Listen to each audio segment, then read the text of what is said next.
السلام علیکم، میرا نام ہے ذیشان عثمانی۔ آج ہم بات کریں گے معاشی حقیقت کے اوپر۔ یہ جو پیسہ ہے بڑے کام کی چیز ہے۔ اگر آپ کے پاس ہوں تو آپ اس سے بہت اچھے اچھے کام کر سکتے ہیں، نیکی کے کام کر سکتے ہیں، امت کے اوپر کام کر سکتے ہیں، اپنے اوپر کام کر سکتے ہیں۔ اور یہ اگر آپ کے پاس نہ ہو تو آپ کا ایمان بھی خطرے میں ہے، آپ کی زندگی بھی خطرے میں ہے، آپ کے اہل و عیال بھی خطرے کے اندر موجود ہیں۔ ہم لوگ جب بات کرتے ہیں پیسہ کمانے کی، جیسے وہ سر سید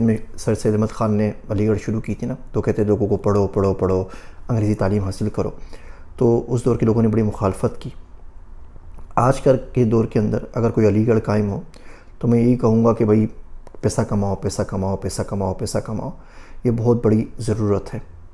اور اس کے بغیر آج کل دنیا بڑی مشکل سے چلتی ہے۔ جہاں تک آپ بات کرتے ہیں توکل کی، اللہ کے لیے کام کرنے کے لیے، آپ کی بات بالکل ٹھیک ہے۔ اس کے لیے جو دل اور جگرا چاہیے ہوتا ہے وہ ہم میں سے بیشتر کے پاس نہیں ہے، تو وہ مثالیں بھی نہیں دینی چاہیے کہ جی ہمارے اسلاف نے تو بالکل نہیں کیا تھا، دنیا تیگ دی تھی اور دین کے اوپر کام کرتے تھے، تو ٹھیک ہے، پھر وہ فاقے بھی کرتے تھے، وہ پیٹ پہ پتھر بھی باندھتے تھے، باقی بھی مشکلات زندگی کے اندر تھیں۔ کیا آپ اور میں ان مشکلات کے لیے تیار ہیں؟ اگر نہیں ہیں اور خدا نخواستہ ایسی مشکل پڑ گئی تو ایمان سے ہی جائیں گے اور دین ہی بیچ دیں گے، تو اس سے بہت اچھا ہے کہ سر جھکا کے تھوڑا سا کام کر لیں۔ دیکھیے، جب انگریز آئے نا ہندوستان کے اندر، اس وقت ہندوستان پاکستان ایک ہی تھا،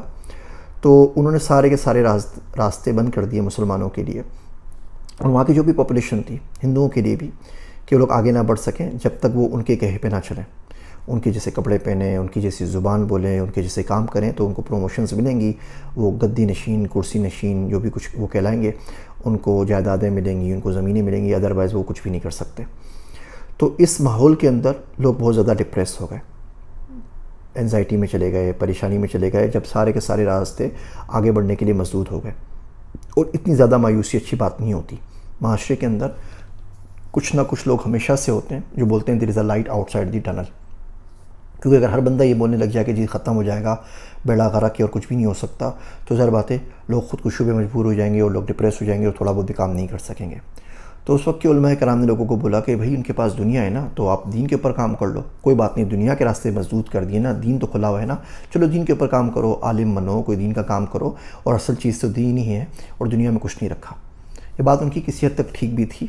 لیکن ان کو کیا پتہ تھا کہ 200 سال بعد بھی ہم اسی بات کو رو رہے ہوں گے، اپنا ملک آزاد ہونے کے بعد بھی، اور تمام تر ہمارے پاس یہ دنیا کھلنے کے جو مواقع آ گئے ہیں اس کے بعد بھی۔ تو ابھی تک ہم اسی کو، وہ بہت بری طریقے سے جو اسٹریٹجی تھی وہ آج کل کے دور میں بڑی بری طریقے سے بیک فائر ہو گئی ہے۔ انتظار حسین صاحب ہے نا، جو افسانے لکھتے تھے، ان کے والد صاحب نے مسجد میں نماز پڑھنا چھوڑ دی تھی جب مسجد میں بجلی آئی،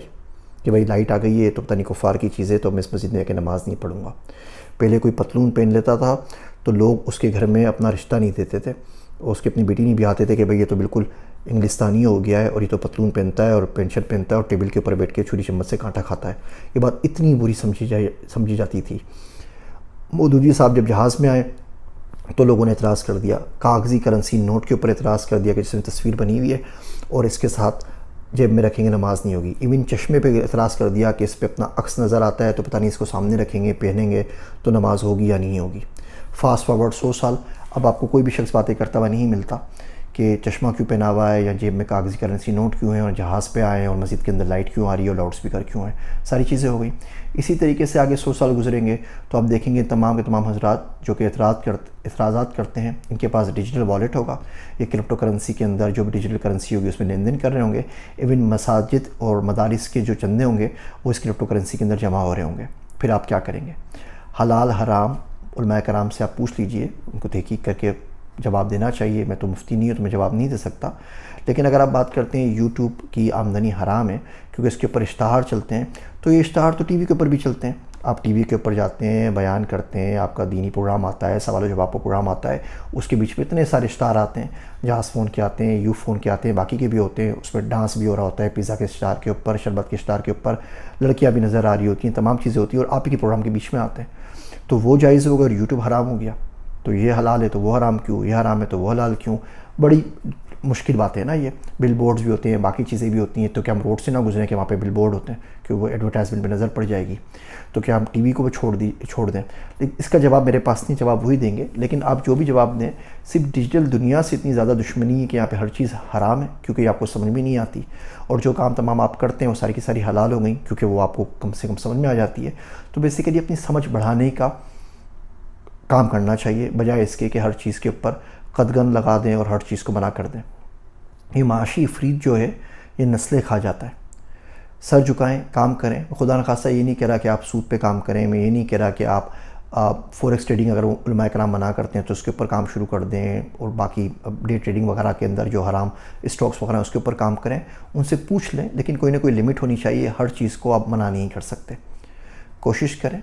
سر جھکائیں،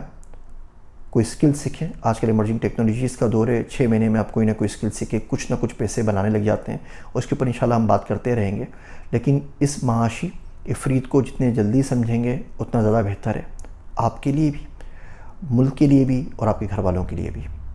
امید کرتا ہوں یہ تلخ باتیں زندگی میں کسی نہ کسی بدلاؤ کا باعث ضرور بنیں گی۔